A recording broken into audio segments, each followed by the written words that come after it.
ओम साईं राम।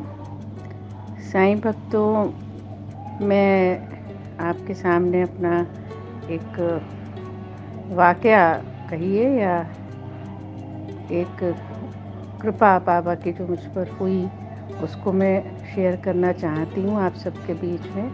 वैसे मैं बताऊँ, मेरा पूरा जीवन, मैं जब 18 साल की थी तब मैं बाबा से जुड़ी और तब से लेकर आज तक का मेरा सारा जीवन जो है वो साईं बाबा की कृपाओं और उनकी आशीषों से और उनके चमत्कारों से भरा हुआ है। मैं एक बहुत ही साधारण सी बच्ची थी और मैं जब शिरडी गई तो बस बाबा की जो मैंने प्रतिमा देखी तो मुझे लगा जैसे बाबा ने मुझसे कहा, आ गई बेटा। और बस वो देखते ही मेरे आँखों से जो आंसू बहे और वो बहते गए और वहाँ आरती के नगाड़े बजते गए। और बस वो है समय है, वो मेरा जीवन का एक बहुत शुभ क्षण थे जो मैं बाबा से जुड़ी। आपको बता दें, मेरी आंखों में आंसू ज़रूर आ रहे हैं। तो चलिए, इस बार मैं बाबा के चमत्कारों का किसी से खुलासा नहीं करती, क्योंकि मुझे लगता है बाबा मेरे हैं और मैं अपने बाबा के इन चमत्कारों को अपने जीवन की पूंजी समझकर जीती रहूँगी। मगर ये मैंने बाबा से प्रॉमिस किया था कि बाबा ये चीज़ में मुझे ऐसा कर दीजिए, स्वस्थ कर दीजिए। मैं बहुत बीमार थी और मैं ठीक हो जाऊंगी तो मैं ये अपना जो आपकी कृपा होगी इसको मैं भक्त जनों तक ज़रूर पहुंचाऊंगी। तो हुआ यूँ कि दिवाली पर मेरी तबीयत ख़राब हो गई और हमको जाना था 19 तारीख को दिल्ली होते हुए मैं दुबई जाना था। और 12 तारीख से मुझे लगातार बुखार आ रहा था और उसी में मेरे फिर उल्टियाँ और उसी में मेरी कमर में, पीठ में इतना दर्द कि मैं सांस नहीं ले पा रही थी। और हमारे संग हमारे एक मित्रजन भी थे, दो, वो भी पति पत्नी, उन्हें भी जाना था। अब मैं समझ नहीं पा रही थी, मेरे में इतनी हिम्मत नहीं कि मैं अपने को समेटूं कैसे। मेरे बच्चे, बेटा बहू भी आए हुए थे, उनके साथ भी मैं नहीं बहुत कुछ उस समय कर पाई। मेरी बहू ने ही सब संभाला। जब वो 17 को चले गए, 16 को, तो मेरे पास 2 ही दिन बचे। मैंने कहा मैं कैसे करूं, मेरे से तो जाने की हिम्मत ही नहीं है। और लाखों रुपया हमारा, नेचुरली आप सब भी जाते होंगे विदेश में, तो लगा हुआ है, कहीं की बुकिंग, कहीं का कुछ टिकट कुछ। मैंने बाबा से लगातार प्रार्थना करी कि बाबा मुझे स्वस्थ कर दीजिए। और बस बाबा से मैं कह ही रही थी कि मेरी मेड आके मैंने बताया और अचानक से बोली, बाबा ये आप ना जो वो इस तरीके से कुछ उसने मूवमेंट बताए, आप, वो मुझे कहती है आप ना वो खा लो, आपको हो सकता है गैस है ये, और आप वो खा लो जीरा काला नमक वो कर। तो मुझे लगा अचानक से, इतने लोगों को मैं बताई थी, किसी ने अभी तक नहीं बोला और ये अचानक से बोल रही, जबकि एक दिन पहले मुझसे कह के गई मैं तेल लगा दूँ, कुछ कर दूँ। तो मैंने कहा ये नहीं, ये इसके वचन नहीं है, बाबा ही इसके थ्रू कहला रहे हैं। तो फिर मैंने वो खाया और आप विश्वास मानिए, उसको खाते ही मैं जो बोल नहीं पा रही थी वो मैं सो गई 2 घंटे के लिए।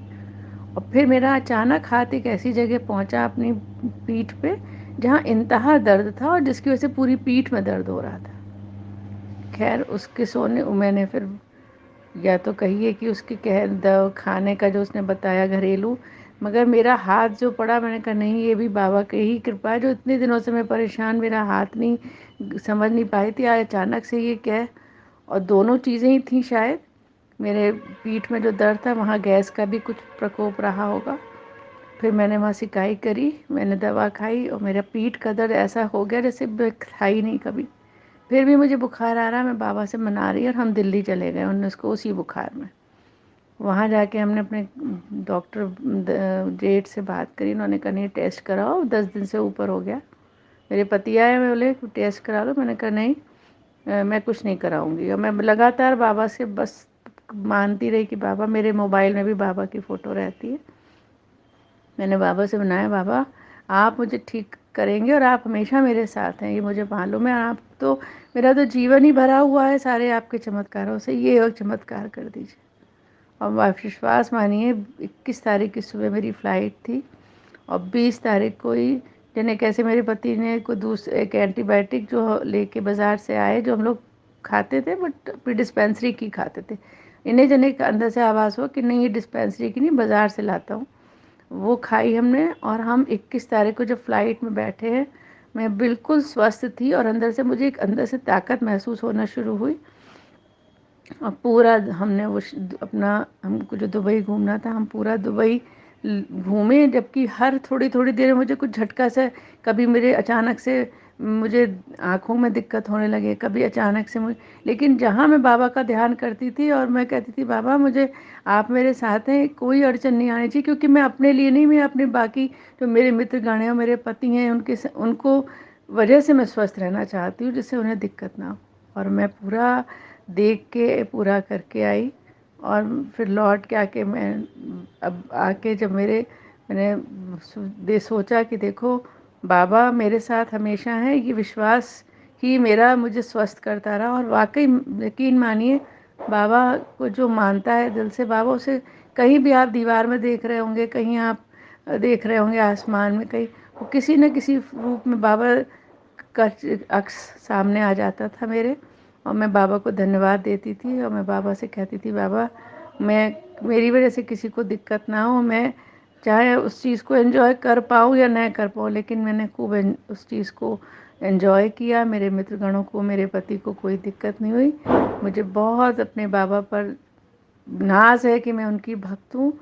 और बाबा की का ही ये शायद मेरे अंदर से मुझको प्रोत्साहन मिला, जब मैं ये भक्ति गीत जो मंजू जी बोलती हैं, कि मुझे लगा कि मैं इस चीज़ को तो ज़रूर बाबा की कृपा को शेयर करूँगी, और इसीलिए मैंने ये शेयर करा। जय साईं राम।